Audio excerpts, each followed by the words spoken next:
Contexto de Mercadotecnia. Jorge Reyes Casas ya en el teléfono con nosotros para hablar de mercadotecnia. Jorge, buenos días, bienvenido. ¿Qué tal, Diana? ¿Qué tal, Marce? ¿Qué tal y cómo están? Buenos días, un gusto como todos los lunes saludarlos. Y bueno, hace algunos días platicaba con un doctor en educación de formación y lingüista por profesión, lo difícil que es mantener los mensajes simples, ¿no? Y él me comentaba que uno de los grandes éxitos de Donald Trump fue el hecho de mantener su retórica simple, sin adornos, y muchas veces se nos olvida y tratamos de ponerle, ¿cómo le diré?, crema a los tacos para que se entienda o se vea que tenemos un lenguaje muy variado y muy profundo, ¿no? Entonces, mientras que muchas buenas ideas les cuesta de sobremanera llegar a ser conocidas, otras sin base real circulan ampliamente, se aceptan sin reservas, e influyen en los hábitos de un gran número de personas. Entonces, es muy probable que este señor Donald Trump sea el primer mandatario de un país que gobierne a través de su cuenta de Twitter. Un solo tweet de él basta con generar reacciones políticas, adueñarse de las noticias y desestabilizar a los mercados. Y platicando con él me decía, mira, si quieres checa su cuenta de Twitter, y la verdad es que no lo hice, pero me encontré un artículo de un diario estadounidense donde explicaba la retórica de Twitter del presidente y decía que esta apunta hacia tres direcciones.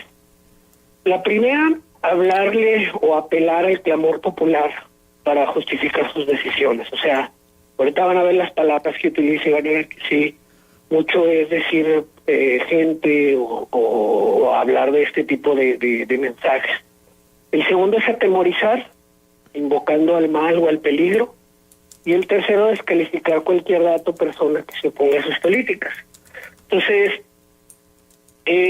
las palabras más utilizadas, de acuerdo a este análisis que hicieron en la revista New York Times, dicen que la primera, la que más se utiliza es people, y la verdad es que sí, parece que se la copió el exmandatario coahuilense Humberto Moreira, ya que se traduce como gente, y si hacemos memoria, el gobierno de la gente, las farmacias de la gente, el ahorro de la gente, los zapatos de la gente, etcétera.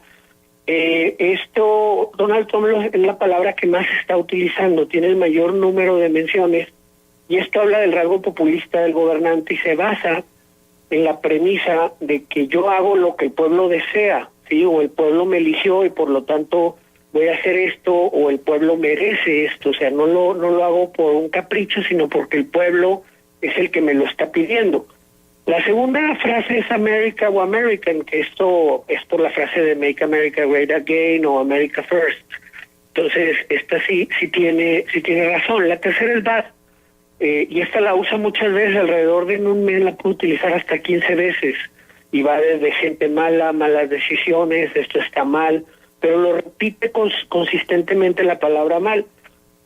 La cuarta es fake news, que es una palabra muy utilizada y la mayoría de las veces la escribe en mayúsculas, y luego utiliza palabras como dangerous o peligroso o peril o peligro o threat o amenaza o death, que es destruction o muerte y destrucción. Entonces, si se fijan, y luego de ahí no sale y empieza a darle vueltas a esas palabras, entonces las combina. Necesitamos que la gente de América utilice esto porque hay mucho riesgo de muerte y destrucción. Entonces, más o menos, las combinaciones de estas palabras, por eso se repiten tanto y son palabras que prácticamente todo mundo entiende, ¿no? Y entonces es interesante cómo ante esta vorágine de noticias, el consumidor de información pues decide ir por lo más sencillo, ¿no? O sea, ¿qué es lo que está pasando? Que ya hay un montón de fuentes, hay un montón de información, hay un montón de personas tratando de decirte cuál es la verdad, y la voy a poner entre comillas porque pues como dice Ortega Gasset, que yo soy yo y mis circunstancias, entonces mi verdad puede estar hasta cierto punto vista desde diversas perspectivas.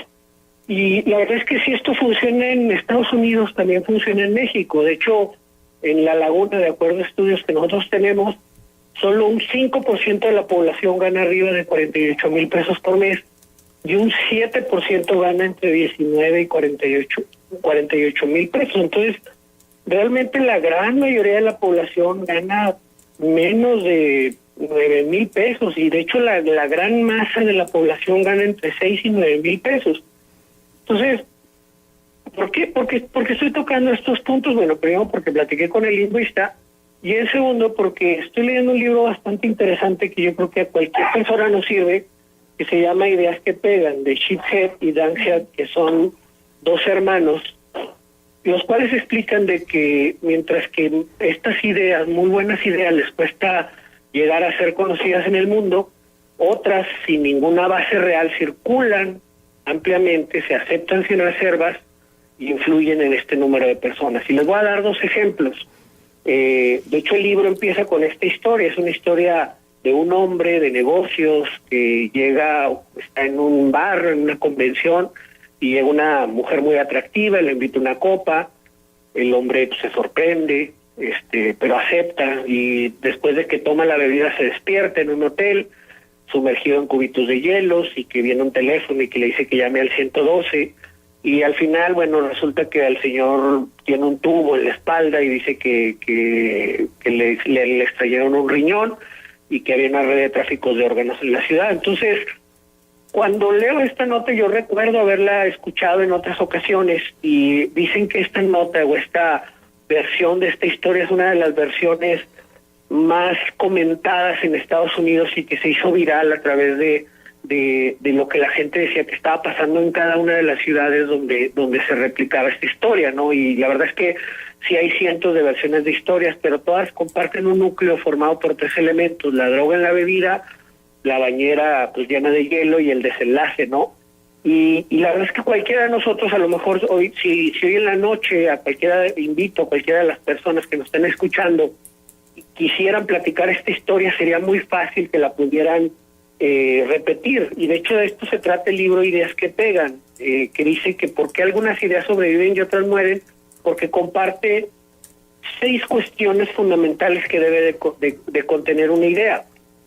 La primera es que debe de ser simple, y la verdad es que muchas veces nosotros queremos adornar nuestras ideas metiéndole palabras, metiéndole conceptos, metiéndole frases rimbombantes, y de repente resulta que entre tanta cosa que le metimos, la idea se pierde, ¿no? Uh-huh. De hecho, ellos también ponen un ejemplo de un folleto distribuido por una ONG donde dice que algo más o menos así, dice: la cimentación comunitaria integral se presta de forma natural a un racionalismo del rendimiento de la inversión susceptible a ser modelado a través de la práctica actual, y un factor restrictivo del flujo de recursos hacia los CFIs consiste en que los órganos de financiación a menudo deben recurrir al establecimiento de objetivos o requisitos categóricos en la concesión de donaciones con vistas a garantizar la corresponsabilidad. Fíjense cómo el que escribió esto parecía que utilizaba las palabras más domingueras que se iba encontrando. Entre menos le entiendas, más intelectual te vas a parecer. Ándale, como Paco Calderón, que los pone como si fueran un pavo real, este caricaturista del DF que los pone como pavo reales, y sí, de repente tú los ves así y dices: híjole, mientras más dominguera es la palabra, más intelectual me veo, pero el problema es que esa idea no va a pegar, no va a penetrar, no va a llegar. ¿Y cuántos de nuestros políticos, cuántas de las personas que están en el gobierno de repente tratan de hablar de millones de pesos invertidos, o tantos kilómetros pavimentados, o tanta basura recogida? Yo recuerdo mucho en Laguna Yo Te Quiero, cuando estuvimos trabajando, nuestra retórica, nuestro simpleza fue decir que la ciudad estaba llena de basura como para llenar 47 TCM hasta el tope, y eso es una frase que es muy fácilmente recordable.